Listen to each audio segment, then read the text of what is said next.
Hello friends, प्रत्येक classes में आपका फिर से स्वागत है। पिछली वीडियो में हमने वॉइसेस के रूल जाने थे। अब इस वीडियो में हम आगे वॉइसेस के रूल जानेंगे और इस वीडियो के अंदर हम वॉइसेस को पूरा कंप्लीट कर देंगे, ठीक है ना। वॉइसेस के हमने दो रूल जाने थे पिछले वीडियो में। दो रूल कौन से? एक तो डबल ऑब्जेक्ट वाला जो आपने इसे पढ़ लिया होगा, एक था मॉडल हेल्पिंग वर्ब वाला, वो भी आपने पढ़ लिया होगा। इसके बाद में रूल नंबर अपना 3 है, तो मोस्ट इंपोर्टेंट रूल है रूल नंबर 3। जो मोस्ट इंपोर्टेंट रूल है, रूल का नाम है इंपेरेटिव सेंटेंस। इंपेरेटिव सेंटेंस, ठीक है ना। इंपेरेटिव सेंटेंस ये रूल है। अब इंपेरेटिव क्या होता है? आपने डायरेक्ट इनडायरेक्ट में सुना होगा एक तरीके से। डायरेक्ट इनडायरेक्ट में, टेक क्वेश्चन में, सब में चलता है, ध्यान रखना। Direct indirect, tag question, active passive तीनों में चलता है। कौन सा? ये वाला इंपेरेटिव वाला। इंपेरेटिव पहचान क्या होती है? इंपेरेटिव पहचान 4 प्रकार से होती है। कौन कौन सी? एक तो होती है वर्ब की फर्स्ट फॉर्म, वर्ब की फर्स्ट फॉर्म। एक होती है यहाँ पर प्लीज, क्या बोल सकते हैं इसको? काइंडली। एक होती है इसमें लेट्स, एक होती है इसमें डोंट। ये होती है हेल्पिंग वर्ब, ठीक है ना। ये 4 आपको हेल्पिंग वर्ब दिखाई एक तरीके से, ठीक है ना, जो आपको मदद करेगी एक तरीके से, ठीक है। हेल्पिंग वर्ब मान लो, ट्रिक मान लो, कुछ मान लो, ये आपको इंपेरेटिव सेंटेंस में आपकी मदद करेगी। अब बने कैसा? ये जो वाला मैटर है, ये वाला मैटर है, ये बन जाएगा ऑर्डर, ऑर्डर और एडवाइस में, एडवाइस में। ये बन जाएगा यहाँ पे, दोनों ही मिला बन जाएंगे रिक्वेस्टेड में। ये बन जाएंगे रिक्वेस्टेड में। ये लेट्स बन जाएगा सजेस्टेड में, और ये डोंट बन जाएगा फॉरबिडन में, ठीक है ना। डोंट डायरेक्ट इनडायरेक्ट में, फॉरबिड में, और यहाँ पर थर्ड फॉर्म लगेगी। एक्टिव पैसिव कौन सी फॉर्म होती है? Third form. तो क्या बन जाएगा? फॉरबिडन, ठीक है। अब बनाते हैं सेंटेंस। सेंटेंस के एक सेंटेंस से आप इन चारों को समझ जाओगे। एक सेंटेंस से चारों को कैसे? देखो, पहला जैसे मैंने लिखा, मान लो पहला, please check my home work, please check my homework. ये सेंटेंस मैंने लिखा, मान लो प्लीज चेक माई होमवर्क, ये मैंने लिखा एक तरीके से। अब ध्यान रखना, होमवर्क मैंने लिख दिया, आपको पहचान ये करनी है यहाँ पे प्लीज वाली। प्लीज आ गया तो कौन आएगा? रिक्वेस्टेड। बट ध्यान रखना, इसमें 3 चीजें है ना, वो कॉमन रहने वाली है। इन चारों में 3 चीजें कॉमन रहने वाली है, यह बता रखना। कौन कौन 3 चीजें भाई? या ध्यान रखना, एक तो यू, एक आर, और एक यहाँ पे टू। ये बात ध्यान रखना, यू, आर और टू, ये तीनों चीजें चारों में कॉमन रहेगी। बीच में कोई ना कोई वर्ड आएगा, डिपेंड करेगा इस वर्ड पे। यहाँ पे कौन आ रहा है? अगर प्लीज आ रहा है तो यहाँ पे क्या आएगा? रिक्वेस्टेड। लेट्स आ रहा है तो सजेस्टेड। डोंट आ रहा है तो फॉरबिडन। ये आ रहा है, चेक सीधा आ रहा है तो ऑर्डर और एडवाइस। कौन आया? प्लीज। प्लीज है, यहाँ पे क्या लगाएंगे? रिक्वेस्टेड, लगा दिया। उसके बाद में प्लीज की हिंदी क्या होती है? कृपया निवेदन करना। रिक्वेस्टेड की हिंदी क्या होती है? कृपया और निवेदन करना। तो प्लीज यहाँ पे क्या हुआ? हट गया। हटने के बाद बचा क्या? Check my homework. तो चेक माई होमवर्क, इस तरीके से, ठीक है। आगे दूसरा सेंटेंस करते हैं इसका। इसका करते हैं, मान लो जैसे क्लोज द विंडो। इसका मान लो क्या बनाना है आपको? ये एक्टिव में पैसिव बनाना है। क्लोज यानी फर्स्ट फॉर्म। फर्स्ट फॉर्म में या 2 चीजें आएगी, या तो ऑर्डर आएगा या एडवाइस आएगा, ठीक है ना। क्लोज द विंडो, खिड़की बंद करो। एडवाइस तो है नहीं, ये क्या है? ऑर्डर है, ठीक है ना। ये क्या है? ऑर्डर। तो क्या जगह 3 मैंने बता दिया, फिक्स रहेगा। यू फिक्स रहेगा, आर फिक्स रहेगा और टू फिक्स रहेगा। यहाँ पे क्या आएगा? यहाँ पे इसके अनुसार आएगा ऑर्डर्ड, ऑर्डर्ड। बाकी तो बच गया क्लोज द विंडो, इसमें हटने वाला कोई मैटर है ही नहीं, ठीक है ना। तो सीधा आ जाएगा क्लोज द विंडो, इस तरीके से। क्लोज द विंडो का क्लोज द विंडो, इस तरीके से आ जाएगा, ठीक है। अगला एक मान डोंट वाला करते हैं, 3 नंबर। डोंट वाले में क्या है? Don't go there, don't go there. अब यहां देखो, इसमें क्या है? डोंट है, तो आपको पता है यू, आर, टू तो कॉमन है, तो डोंट है तो कौन लगेगा? सब फॉरबिडन लगेगा। तो यहाँ पे कौन आ गया? फॉरबिडन। अब डोंट का हिंदी में क्या होता है? डोंट का हिंदी में होता है मना करना, मत करो। मना करना या मत करो, और फोरबिडन का हिंदी मीन क्या होता है, मना करना मत करो, दोनों का सेम हिंदी मीन है। तो यहाँ पे जो डोंट है ये हट जाएगा यहाँ पे, तो बच्चा क्या गो दियर, तो यहाँ पे गो दियर का गो दियर। इस प्रकार बन जाएगा अपना कौन सा इंपेरेटिव वाला। ठीक है ना, आई होप आपको समझ में आ गया होगा इस तरीके से। ठीक है ना, इंपेरेटिव बनाते कैसे हैं। ठीक है ना, अब अगला देखिए नेक्स्ट, ये कौन सा था, ये था रूल नंबर 3। अब करेंगे हम कौन सा, रूल नंबर 4। रूल नंबर 4 करेंगे। रूल नंबर 4 कौन सा है, रूल नंबर 4 है unimportant subject. Unimportant subject, unimportant subject, ये वाला। ठीक है, अनइम्पोर्टेंट सब्जेक्ट। अब कोई जो सब्जेक्ट होते हैं, कुछ कुछ सब्जेक्ट ऐसे होते हैं जो क्या होते हैं, अनइम्पोर्टेंट सब्जेक्ट होते हैं, जो रिपीट नहीं होते। यानी आगे लिख सकते हो यहाँ पे, रिपीट नहीं होने वाले सब्जेक्ट, रिपीट नहीं होने वाले सब्जेक्ट। मान लो आपने पीछे सिंपल में ई का हिम बनाया था, सी का हर बनाया था, दे का देम बनाया था, इस तरीके से। ठीक है ना, ये बात ध्यान रखना, ऐसे सब्जेक्ट भी होते हैं जो कभी रिपीट नहीं होते, बाई लग कर रिपीट नहीं होते। वो कौन कौन से होते हैं, वो देखिए, जैसे someone, somebody, anyone, anybody, no one, nobody, everyone, everybody, police, the doctor,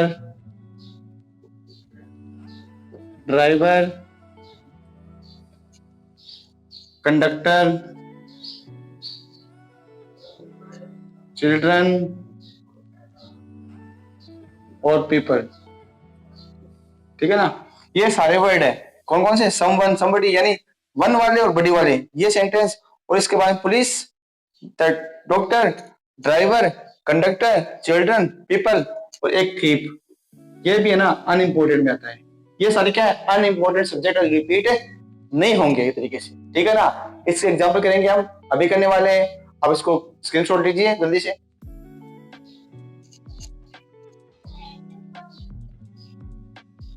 हाँ, तो देखते हैं हम कौन से अनइम्पोर्टेंट सब्जेक्ट अपने किए थे ना अभी, उसके कुछ एग्जाम्पल। जैसे पहला एग्जाम्पल है इसका, मैंने लिखा द पुलिस वॉज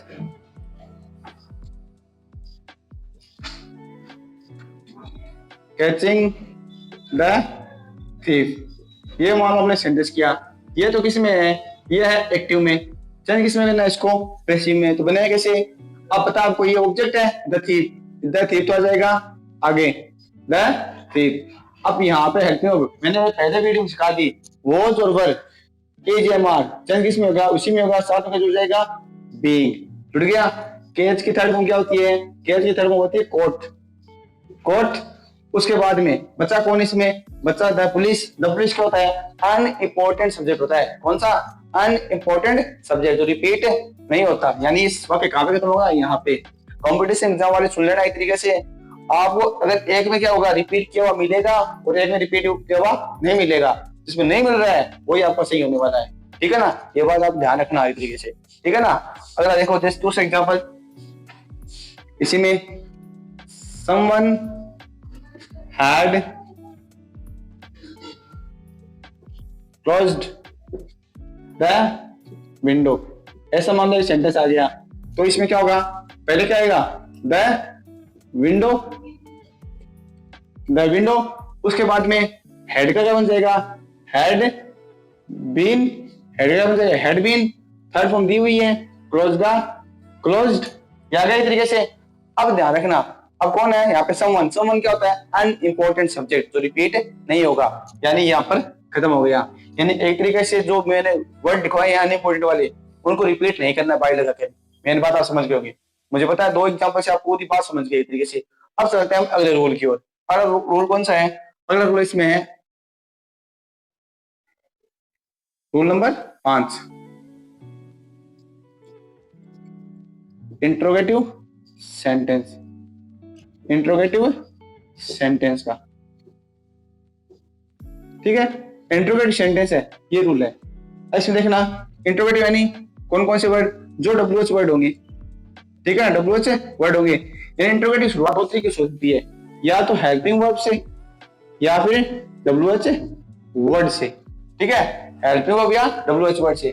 आप इसको सीख लो, इसको अपने आप सीख जाओगे, ठीक है ना, इसको सीख लो और इसको अपने आप सीख जाओगे, ठीक। कैसे, जैसे हम पहला एग्जांपल कर रहा हूँ तरीके से, पहचान की इंट्रोगेटिव पहचान साफ साफ है, पर्सनवाचक वाक्य, जिसमें क्या होगा, तो पर्सनवाचक वाक्य ऐसा निशान दिया होगा एक तरीके से, ठीक है ना, साइन किया होगा पर्सनवाचक का, इंट्रोगेटिव साइन, ठीक है। जैसे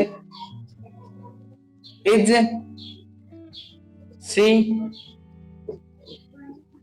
टेकिंग ए पेन, लास्ट में क्वेश्चन मार्क, यानी ये वाक्य कौन सा है, सिंपल तो है नहीं, ठीक है ना, इंपेरेटिव है नहीं, ये वाले है नहीं, है कौन सा, ये है क्वेश्चन मार्क लगा हुआ मिला है, तो कौन सा इंट्रोगेटिव सेंटेंस है, चेंज कैसे करना है वो देखिए, ठीक है। अब पहली बात, पहले क्या करेंगे, ये जो है ना ये वाला वर्ड, ये जहां है वहीं रहेगा। अब बताओ इज एम आर चेंज किसमें होता है, सर इज एम आर में चेंज होता है, यहाँ पे इज क्या कर देंगे, इज का इज, आगे किसको आएंगे, ए पेन को, ए पेन ऑब्जेक्ट आ गया यहाँ पे, ध्यान रखना, यहाँ पे मत लाना, यहाँ पे आएगा, इज का इज आ गया, तो इज एम आर चेंज किसमें होता है, इज एम आर में होता है, तो यहाँ पे ये रह गया, उसका ए पेन। इसके बाद में इज के साथ में कौन लगता है, इसके साथ में सर बीइंग लगता है, यहाँ पे क्या लगा दिया, बीइंग, बस इतनी ध्यान रखना आपको, इज बीइंग साथ कभी नहीं होंगे, इज बीइंग साथ होंगे सिंपल सेंटेंस में, ये बात आप ध्यान रखना, इज बीइंग साथ होंगे सिंपल सेंटेंस में, ठीक है ना। इंट्रोगेटिव में इज और बीइंग, हैज बीन, ठीक है ना, विल बी, ये कभी साथ नहीं होंगे, अगर साथ दिख रहे हैं यानी वाक्य क्या है, गलत है, ये कॉम्पिटिशन ध्यान रखना है, ठीक है, ये वाला। इसके बाद थर्ड फॉर्म, टेक की थर्ड फॉर्म क्या होती है, टेकन, बचा कौन, बच गया ये सी, अनइम्पोर्टेंट है क्या ये, ठीक है ना, लिस्ट में देख लेना, अनइम्पोर्टेंट है नहीं है, इंपॉर्टेंट है, यानी बाय लग के यहाँ पे आएगा, बाय हर, ठीक है। अब किस मार्क का, किस मार्क, इस तरीके से वाक्य बनेगा। जैसे एक वाक्य बनाते हैं हम, हेड वाला, ज्यादा ये से आते हैं, had he gone market, had he gone market, ऐसा वाक्य आ गया। अब बनाएंगे कैसे इसको भाई, पहले क्या बनाएंगे, हेड किस में चेंज होता है, हेड चेंज होता है हेड में, हेड चेंज होता है हेड में। इसके बाद में ये मार्केट को हम आगे जाएंगे, यहाँ पे आ जाएगा मार्केट, ठीक है। उसके बाद में कौन, हेड के साथ में कौन बोला है, बीन, अगर साथ में है क्या, नहीं है ना, साथ में आता है, समझ जाना, वाक्य क्या है, गलत है, इसमें इंट्रोगेटिव में, ठीक है। उसके बाद में थर्ड फॉर्म, ये लो गॉन, कौन सी फॉर्म, थर्ड फॉर्म, अनइम्पोर्टेंट है क्या ये, सब्जेक्ट नहीं है, मान लो यहाँ पर होता इस तरीके से सम वन, ऐसे होता तो ये वाक्य यहाँ पे खत्म होता था, ये बात आप ध्यान रखना, ठीक है ना, ऐसे आगे साथ गलती करवा सकता है, ठीक है। समवन क्या है, अनइम्पोर्टेंट है और इसमें दे देगा, यहाँ पे रिपीट नहीं करना है, ये बात आप ध्यान रखना, ठीक है ना, ये रूल सभी में फॉलो हो सकता है, कौन सा, अनइम्पोर्टेंट सब्जेक्ट वाला, ठीक है। अगला, इसके बाद दो तो समझ आ गए। अब WH वर्ड वाले में कैसे है, WH वर्ड वाले में सिंपल है, तो WH वर्ड दिया होगा वेयर, इसी एग्जाम्पल कर लेते हैं, जैसे इज समझ में आएगा, is she taking a pen, ये लो आ गया मान लो, ठीक है।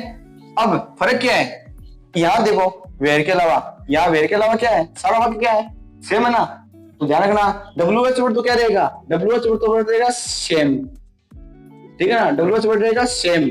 अब यहाँ पर क्या ना वेयर है, तो वेयर का क्या रहेगा, वेयर रहेगा। इज का हमने क्या किया था भाई, इज किया था तो था वो, ठीक है। इसके बाद हमने किसको आगे रहेगा भाई, पेन को आगे लिया है, साथ में कौन है इसके, बीइंग आता है भाई, ये कभी साथ में नहीं आएंगे, तो बार बार बोल रहा हूं मैं, ठीक है ना, बार बार बोला गया है, बार बार प्रश्न पूछा गया है, ये बात आप ध्यान रखना। इज बीइंग थर्ड फॉर्म क्या होती है इसकी, टेकन, ठीक है। इसके बाद में लास्ट कौन है, सी का जरा क्या बन गया, बाय हर। अब लास्ट यहाँ पे 4 नंबर, ठीक है ना, मैं आपको दे रहा हूँ करने के लिए, ठीक है ना, कमेंट बॉक्स में छापिए, ठीक है ना, देखते हैं किस किस को ये समझ में है, कमेंट बॉक्स में छापिए, देखते हैं किस किस को ये समझ में आया एक तरीके से। ये एग्जांपल आप खुद को करना है, जैसे मैंने लिख दिया यहाँ पे, what had he played football, ये वाला, ठीक है। ये आपको कमेंट बॉक्स में छापना है जल्दी जल्दी एक तरीके से। और चैनल को क्या करिए, ज्यादा से ज्यादा शेयर करिए एक तरीके से, ये बाकी करके ना चैनल को क्या करिए, शेयर करिए, ठीक है ना, अपने फ्रेंड के साथ में, ठीक है। यहाँ पर ये कंप्लीट होते हैं अपने कौन से, एक्टिव और पैसिव वॉइस। नेक्स्ट वीडियो में हम समझेंगे किसको, टैग और फ्रेमिंग क्वेश्चन को। टैग फ्रेमिंग क्वेश्चन को हम वन वीडियो में, कितने वीडियो में, वन वीडियो में करने वाले हैं पूरा, अंडर 30 मिनट, 30 मिनट के अंदर अंदर। वो भी आप देखिए, आपके लिए बहुत ज्यादा यूजफुल बनने वाला है सभी के लिए, 10th क्लास हो चाहे कॉलेज वाले हो चाहे मान लो कोई कॉम्पिटिशन एग्जाम दे रहे हो, उनके सबके लिए क्या है, ये यूजफुल बनेगा, ठीक है। धन्यवाद, ठीक, मिलते हैं नेक्स्ट वीडियो में जल्दी ही। आप ये रेड वाला बटन है ना, उसको दबाइए, प्रेस करिए, ताकि ये वीडियो क्या है, आगे बढ़े, ठीक है ना। धन्यवाद, मिलते हैं नेक्स्ट वीडियो में, थैंक यू।